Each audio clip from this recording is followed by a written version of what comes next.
జయశంకర్ భూపాలపల్లి జిల్లా మహదేవ్పూర్ మండలం కాళేశ్వరం అడవిలో క్షుద్ర పూజలు కలకలం సృష్టించాయి. గుర్తు తెలియని వ్యక్తులు మట్టితో చేసిన బొమ్మలకు కుంకుమ, పసుపు, నిమ్మకాయలు, కోడిగుడ్లు, మద్యంతో పూజలు చేశారు. ఈ దృశ్యాలు భయభ్రాంతులకు గురిచేసేలా ఉన్నాయి. అయితే అడవిలోకి వెళ్లిన పశువుల కాపరి గమనించడంతో ఈ విషయం బయటకు వచ్చింది. దీంతో స్థానికులు భయాందోళనకు గురవుతున్నారు.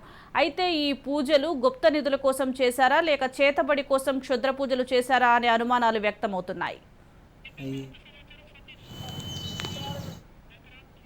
దీనికి సంబంధించి మరింత సమాచారం మా ప్రతినిధి సతీష్ అందిస్తారు. సతీష్, మహదేవ్పూర్ మండలం కాళేశ్వరంలో క్షుద్ర పూజలు కలకలం రేపాయి. స్థానికంగా ఉండేటువంటి పశువుల కాపర్లు పశువుల కాకింది కోసం అడవిలోకి వెళ్ళినటువంటి సమయంలో అడవిలో పెద్ద ఎత్తున క్షుద్ర పూజలు చేసినటువంటి ఆనవాళ్లు కనబడడంతో స్థానిక అధికారులకు సమాచారం ఇచ్చారు.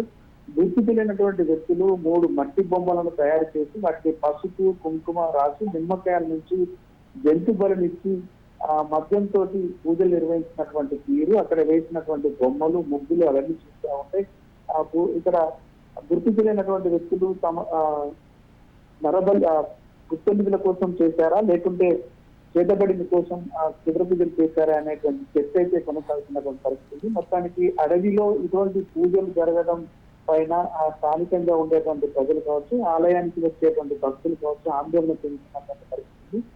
పశువుల కాపర్లు వెళ్ళినటువంటి సమయంలో వాటిని చూసినటువంటి ఆ పశువుల కాపర్లు భయాందోళన గురై స్థానికులకు సమాచారం ఇచ్చారు. స్థానికులు ఇచ్చినటువంటి సమాచారంతో పోలీసులు దానిపైన విచారణ చేపడుతున్నామని చెప్తున్నటువంటి పరిస్థితి ఉంది. ఇటువంటి ప్రజలను భయభ్రాంతులకు గురి చేసేటువంటి చర్యలు చేపట్టడం, మానసికంగా ప్రజలను ఇబ్బందులకు గురి చేసే రకంగా ఇటువంటి చర్యలు చేపట్టడం అనే దాన్ని తీవ్రంగా ఖండిస్తున్నటువంటి పరిస్థితి. మొత్తానికి ఇటువంటి చర్యలు పునరావృతం కాకుండా పోలీస్ శాఖ అధికారులు కట్టుదిట్టమైనటువంటి చర్యలు తీసుకోవాలని ప్రజలు కోరుతున్నటువంటి పరిస్థితి.